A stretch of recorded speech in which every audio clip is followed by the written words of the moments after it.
Graça e paz, amada igreja. Que alegria de mais uma vez estarmos reunidos nesta quarta-feira. Acredito eu, irmãos, em uma semana de muita luta, né, para muitos de nós, naquilo que eu já desejo e clamo neste momento pelo sangue de Cristo, que a paz do nosso Senhor esteja sobre a sua casa, sobre a sua família, e que todos nós possamos entender, não é, que este é um momento em que nós paramos em meio ao nosso corre-corre e temos o privilégio de estudarmos um pouco a palavra do nosso Deus. E eu espero que por meio desta palavra todos nós sejamos edificados, fortalecidos, sejamos munidos, digamos assim, não é, de munição, não é, aí para enfrentarmos a lida desta vida. E não existe munição melhor para a vida do crente senão a palavra do Senhor, somado ali, claro, à oração e ao jejum. Hoje, então, dando aqui prosseguimento, né, ao nosso estudo, né, expositivo sobre ali o Evangelho de Mateus. Hoje nós vamos ver Mateus capítulo 10, versículo 5, até o versículo de número 15, né? Esse texto que tem por título aqui as instruções para os 12. É um texto, irmãos, que tem uma ligação direta, né, com o texto da semana passada, né? Nós vimos ali os 12 apóstolos e os seus nomes, ou o chamado dos 12 apóstolos, ou mesmo a convocação, né, dos 12 apóstolos. Vimos então do versículo 1 até o versículo 4 a semana passada, e hoje veremos então 5 até o 15, que tem uma ligação direta, assim como também os textos seguintes, né? Tem uma ligação bem direta aqui, a convocação dos discípulos do Senhor Jesus. Bem, irmãos, como eu disse, nesse bloco ele é sim uma sequência direta, né, ao texto anterior. Nele nós vamos aqui, não é, a ver recomendações diretas, né, de Jesus ali para aqueles enviados, né, para os 12 ali que estavam sendo enviados por ele, que foram convocados e de imediato eles foram já enviados. Inclusive isso já fica bem claro, né, irmãos, que no ato do chamado ali da convocação já ocorre também o envio. Eu digo isso à luz do versículo de número 5, que diz então que Jesus ele enviou esses 12, aí no caso, nesses 12, dando-lhes as seguintes instruções. Então o envio ele é imediato ao chamado. Falamos muito sobre isso a semana passada, né? Então aqui, irmãos, ele vai dar algumas instruções, ele vai fazer recomendações, né, de como esses 12 deveriam se portar ali, não é, neste envio, né, nesta pregação do Evangelho. E a primeira coisa que nós percebemos através das palavras de Cristo é que Cristo direciona eles para que eles priorizassem os judeus, né? Ele estava dizendo ali, priorizem, né, os judeus. O versículo 5, na parte B, até o versículo de número 6. Jesus enviou esses 12, dando-lhes as seguintes instruções. Aí a parte B do versículo 5, não tomem o caminho que leva aos gentios, nem entrem nas cidades dos samaritanos, mas de preferência procurem as ovelhas perdidas da casa de Israel. Obviamente, irmãos, que Jesus aqui ele não estava proibindo, né, a pregação aos gentios ali, né, no caminho, né, no decorrer deste envio dos discípulos. Mas o que Jesus estava dizendo é que eles deveriam levar primeiramente a mensagem ao povo da aliança. No caso, aí sim, aos judeus, né, ali daquelas regiões mais próximas. Lá em Romanos capítulo 1, versículo 16, lá diz que, pois não me envergonho do evangelho, porque é o poder de Deus para a salvação de todo aquele que crê, primeiro do judeu e também do grego, né? Então, não havia aqui uma proibição para que eles pregassem o evangelho para os gentios, mas Jesus estava dizendo sim que eles deveriam priorizar, né, ali os judeus, o povo da aliança, né, aqueles que de fato faziam parte da casa de Israel. Mas como Romanos deixa bem claro, também o grego, né, deveria ouvir também a palavra do Senhor. Mas de fato a palavra de Cristo aqui para eles, a recomendação é priorizem os judeus. A segunda recomendação de Jesus baseado no versículo 7, é que eles deveriam pregar uma mensagem urgente, né? Preguem uma mensagem e esta mensagem, ela é urgente. Isso, irmãos, baseado, como eu disse, no versículo de número 7, que Jesus disse, né? Pelo caminho, preguem que está próximo o reino dos céus. Então, está próximo. Então, é uma mensagem urgente. Inclusive, esta palavra de Mateus aqui, não é?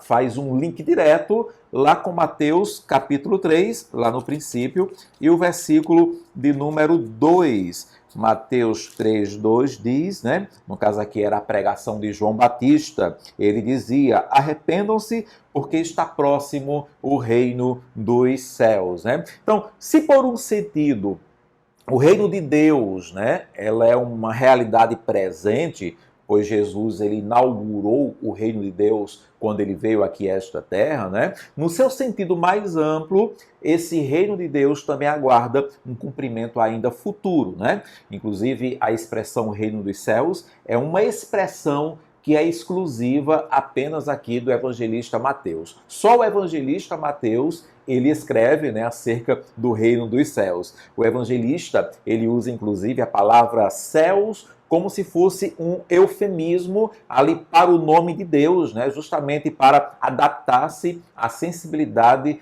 dos seus leitores ali judeus. Então, quando ele usa reino dos céus, ele compreende que o judeu ele entenderia muito mais essa expressão do que reino de Deus ou reino do Senhor, né? Há de se pensar, irmãos, que a ideia do reino dos céus ele está próximo, se refere também ao tempo que se abrevia até o dia ali final, né? O dia do juízo final. Então, de fato, Cristo estava inaugurando o reino de Deus, Cristo estava inaugurando o reino dos céus, quando ele chegou aqui, não é? A esta terra, mas quando ele diz, olha, preguem a palavra, anunciem que está próximo o reino dos céus, era uma referência ao próprio Cristo, que estava ali, né, presente naquele momento, mas também era uma referência, acredito eu, escatológica, falando ali da urgência, falando então do fim de todas as coisas. Então, primeiro, Cristo ele recomenda para que eles priorizassem os judeus,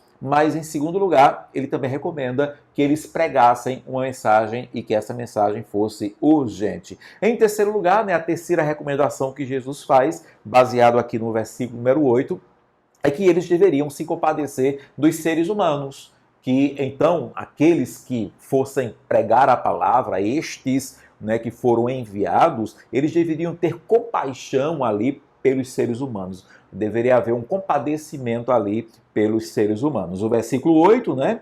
Curem enfermos, ressuscitem mortos, purifiquem leprosos, expulsem demônios, vocês receberam de graça, portanto, deem de graça. Irmãos, eu diria aqui que é uma aplicação direta aqui das bem-aventuranças que Jesus havia ensinado ali no princípio do Sermão do Monte. Pois veja bem comigo, lá em Mateus, né, capítulo 5, versículo 4, Jesus Cristo disse, bem-aventurado os que choram. E ali, irmãos, o choro não é chorar pela sua própria dor, não é? Não é chorar pela sua própria luta, mas é mais chorar pela dor do outro, né? O compadecimento é o se colocar no lugar do próximo, né?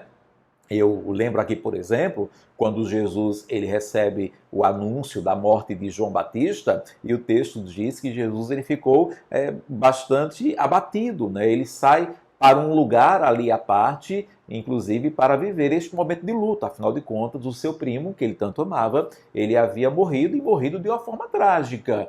E quando ele recebe a notícia, ele sente. Havia motivos para Jesus chorar pela sua própria dor, pelo luto, né, na sua família, né, na sua própria vida. O seu primo estava morto. Mas o texto diz que de imediato, quando ele atravessa ali, né, um lago, do outro lado há uma multidão. E essa multidão tinha necessidades. O que acontece com Jesus? Ali o evangelista diz que Jesus se compadece daquela multidão. E ele atende aquela multidão, ele prega a palavra para aquela multidão, ele faz milagres, né? Ele ajuda, ele supre as necessidades daquele povo, ele se compadece daquele povo. Então Jesus, ele chora a dor do outro, apesar da sua própria dor. A outra bem-aventurança, Mateus capítulo 5, versículo 6, diz que bem-aventurado, né, feliz de verdade, são aqueles que têm fome e sede de justiça. Então é aquele que luta pelo direito do outro.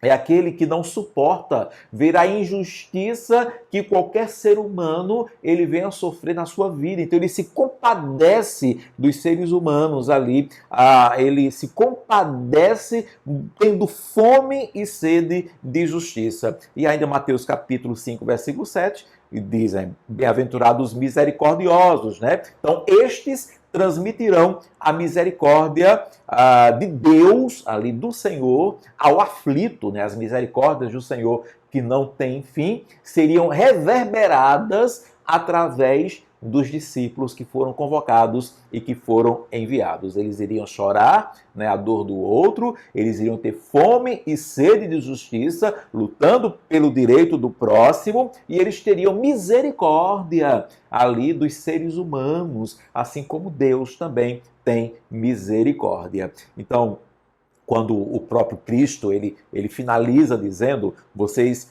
receberam de graça, né? Ele deixa bem claro aqui, não é? Vocês receberam de graça, portanto, deem de graça. Exatamente isso, né? Façamos pelos outros aquilo que fizeram por nós. Um dia alguém se compadeceu da nossa própria vida, do nosso próprio sofrimento, inclusive o maior deles, né, que é o padecimento espiritual. Um dia alguém se compadeceu de nós espiritualmente e nos alcançou, né, e nos alcançou por meio da graça. E indo, né, ali ao princípio, né, a referência máxima a quem iniciou esse compadecimento, nós chegamos justamente do Senhor Jesus Cristo. Jesus Cristo, ele se compadeceu dos 12 apóstolos, os 12, consequentemente, se compadeceram de outros, esses outros se compadeceram de nós, né? Um dia alguém que recebeu esta mensagem também chegou até a nossa própria vida. E nós hoje, então, devemos nos compadecer também dos próximos, né? Daqueles que estão diante de nós. Essa é, então, a terceira recomendação que Jesus faz: se compadeçam dos seres humanos. A quarta recomendação que Jesus faz no envio desses 12 é: não se apeguem às coisas. O versículo 9 e o versículo de número 10. Não levem ouro, nem prata, nem cobre em seus cintos, nem sacola para o caminho, nem 2 túnicas, nem sandálias, nem bordão, porque o trabalhador, ele é digno do seu alimento. A questão aqui, irmãos, era que Jesus desejava ensiná-los a confiar que o Senhor, e apenas o Senhor, ele supriria as suas necessidades. E muitas vezes, né, esse suprimento viria das pessoas que eles ministrariam. Assim foi na vida do próprio Cristo. Cristo, a palavra vai dizer, ele veio, né, ele se compadeceu, o Senhor Jesus, com toda certeza, ele não se apegou às coisas, literalmente ele se esvaziou, inclusive da sua própria glória. Ele veio e aqui nesta terra Deus supriu tudo na vida do Senhor Jesus. Mas muitas vezes aqueles que foram ministrados por Cristo foram estes que foram ali o instrumento, né, o vaso de bênção, que supriram ali, né, a ele mesmo, né, a exemplo das mulheres que ofertavam no ministério do Senhor Jesus e o mantiveram, né, ali usados, claro, pelo próprio Deus. Justamente as pessoas que seriam ministradas ali, né, por estes discípulos, muitas vezes seriam estes que iriam alimentá-los. Então Jesus estava recomendando: não se apeguem às coisas, né, mas confiem no Senhor, é Ele que vai suprir tudo na vida de vocês, todas as vossas necessidades. E a quinta recomendação que Jesus faz, baseado no versículo 12 até o versículo 15, é: fiquem atentos ao vosso derredor, não é? Fiquem atentos a tudo aquilo que ocorre ao derredor de vocês, enquanto vocês estão ali enviados pregando a palavra do reino dos céus, anunciando que está próximo o reino dos céus. Olha aqui o versículo número 12 até o versículo 15. Ao entrarem na casa, saúdem-na. Se a casa for digna, que a paz de vocês venha sobre ela, que é exatamente o shalom, né? A paz do Senhor esteja sobre ela, se a casa for digna. Então você tem que observar, né? Se alguém não quiser recebê-los, diz o versículo 14, nem ouvir as palavras de vocês, ao saírem daquela casa ou daquela cidade, sacudam o pó dos pés. Em verdade lhes digo que haverá menos rigor para Sodoma e Gomorra no dia do juízo do que para aquela cidade. Irmãos, era comum, né, ali os judeus, eles sacudirem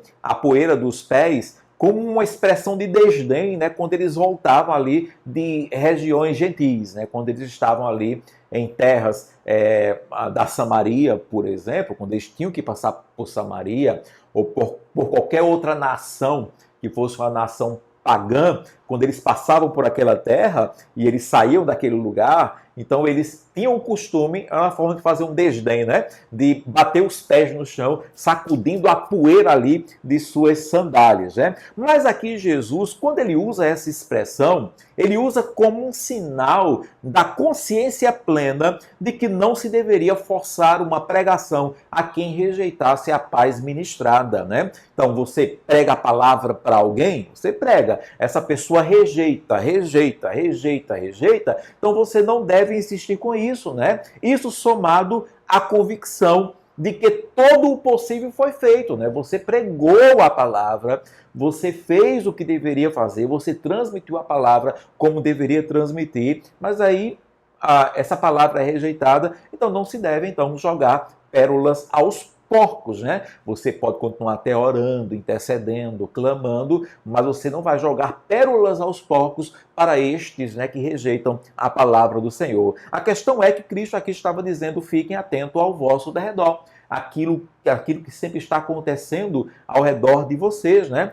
Paulo e Barnabé, por exemplo, também fizeram isso quando eles foram expulsos de Antioquia, né? Eles foram expulsos daquela cidade, impedidos de pregar o evangelho em Antioquia. E lá em Atos, capítulo 13, versículo 51, diz que Paulo e Barnabé, eles sacudiram a poeira ali das suas sandálias daquela cidade ali de Antioquia. Então, fiquem atentos ao vosso derredor. E a sexta e última recomendação que Jesus Cristo faz aos seus enviados é: façam constantemente. E aqui, irmãos, é uma referência à expressão caminho, né, que dá uma ideia de constância, né? É um caminho, é algo que procede, é algo que prossegue, aliás, é algo que está em andamento, né? Então, o caminho é algo que está em movimento. Então, a referência a essa expressão caminho que há no texto. Primeiro no versículo 5, que diz que Jesus enviou esses 12 dando-lhes as seguintes instruções: não tomem o caminho que leva aos gentios, né? Então aqui não tomem o caminho, né? Então é uma ideia de caminhada mesmo, né? De prosseguir, não é? O versículo número 7, que aqui é mais claro ainda, né? Pelo caminho preguem que está próximo o reino dos céus. Pelo caminho. E ainda o versículo de número 10, nem sacola para o caminho, nem duas túnicas, nem sandálias, nem bordão, porque o trabalhador é digno do seu alimento. Então a ideia do caminho presente no texto, né? Principalmente no versículo 7, pelo caminho preguem.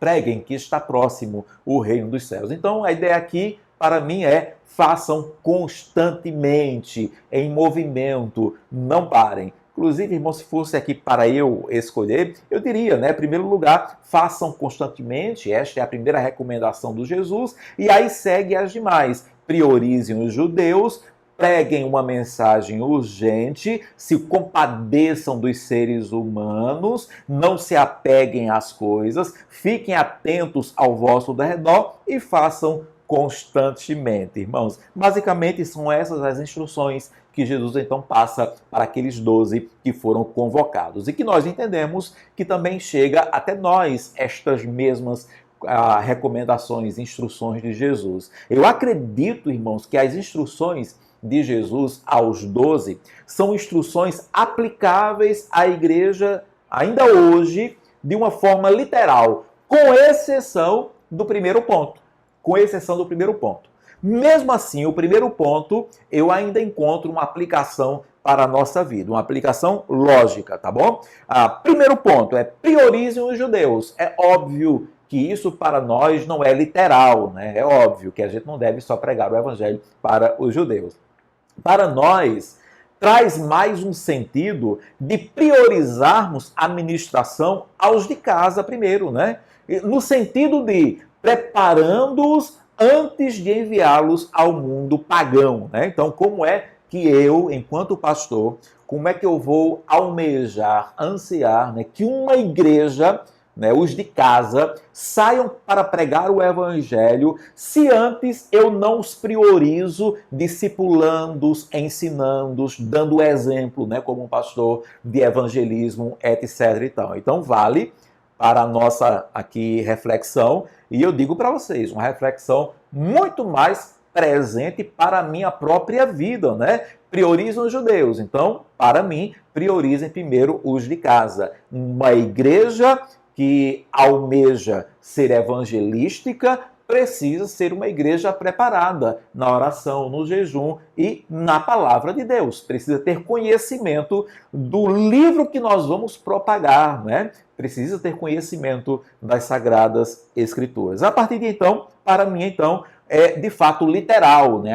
As recomendações seguintes: preguem uma mensagem urgente. De fato, a mensagem que nós temos para pregar é uma mensagem urgente, né? Está próximo o reino dos céus para nós. Jesus está voltando para buscar a sua igreja. Perceba que Paulo, já na época dele, ele acreditava que Jesus voltaria logo, logo. Imagine hoje, imagine nós, 2000 anos depois, se Paulo já achava que estava próximo, imagine nós. Então, de fato, é uma mensagem urgente. E ainda que Jesus não volte nos 10 próximos anos, 20, 30, 40, 1000 anos seguintes, mas a urgência também reside no fato dos homens morrerem, não é? De pessoas aí perderem a sua própria vida. E muitos desses morrem sem conhecer ao Senhor Jesus Cristo. Então, preguem uma mensagem urgente. É literal para mim a recomendação: se compadeçam dos seres humanos, né? Então, há muitas injustiças acontecendo ao nosso redor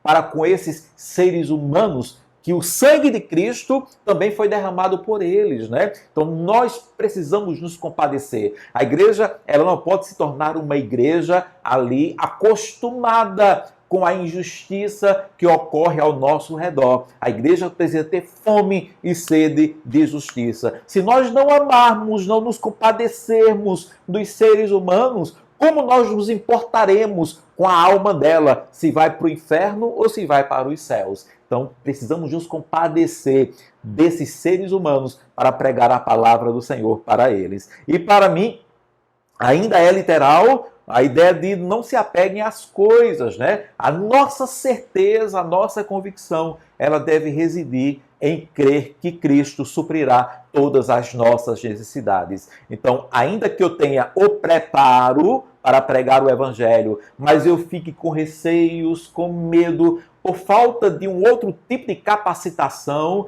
por falta de estrutura, então não devo temer isto enquanto igreja do Senhor. Deus vai suprir, Ele vai abrir as portas, Ele vai nos dar o sustento necessário, Ele vai prover todas as coisas. Eu preciso ter certeza, e essa minha certeza deve residir em crer, em acreditar, em confiar que Cristo suprirá todas as nossas necessidades. Em quinto lugar, irmãos, para mim é literal, fiquem atentos ao vosso redor, não é? Enquanto pregamos a palavra, precisamos estar atentos para aqueles que estão recebendo a palavra, para aqueles que estão rejeitando, para aqueles que estão zombando, para aqueles que não estão dando ouvindo. A gente vai continuar orando, intercedendo, clamando em todo o tempo. O coração pode ser duro, de pedra, mas Deus pode quebrá-lo. Mas com sabedoria, estejamos atentos ao que ocorre ao nosso derredor, para que não venhamos a jogar pérolas aos porcos. Às vezes, perder muito tempo para aquele que está com aquele que está rejeitando e perdendo um tempo que podemos aplicar na vida daquele que está sedento, naquele que almeja, naquele que deseja. E, para mim também, é uma aplicação literal, façam constantemente, é em todo o tempo. Devemos evangelizar hoje, devemos evangelizar amanhã, irmãos, é em todo o tempo, aproveitando toda a oportunidade que bater ali na nossa porta, que chegar ante a nossa igreja. Estas são as recomendações, né, ou foram as recomendações de Jesus para os 12 apóstolos e, creio eu, também são recomendações para a igreja do presente século. Priorizem os de casa. Vamos preparar primeiro a igreja. Queremos uma igreja que prega o evangelho, vamos preparar esta igreja. Olha lá, pastor João, desperta, não é? Discipula, não é? Então treina. Irmãos, orem por minha vida. Eu tenho apresentado algumas questões diante do Senhor, pensando justamente no evangelismo. E eu creio que Deus, ele pode fazer maravilhas através de nós, através da sua igreja. Esteja orando por minha vida, irmãos. Eu tenho certeza que em vocês eu encontraria ali pessoas que estarão preparadas, né? Ou, no mínimo, estarão disponíveis para pregar este evangelho. Prioriza então os de casa. Pregue uma mensagem urgente. Se compadeçam dos seres humanos. Não se apeguem às coisas. Fiquem atentos ao vosso derredor e façam constantemente. Amém, irmãos. Amém. Louvado seja o nome do nosso Deus. Eu desejo ardentemente, esta tem sido a minha oração, irmãos, que tudo isso que nós temos visto, né, sobre essa questão evangelística de envio, de convocação,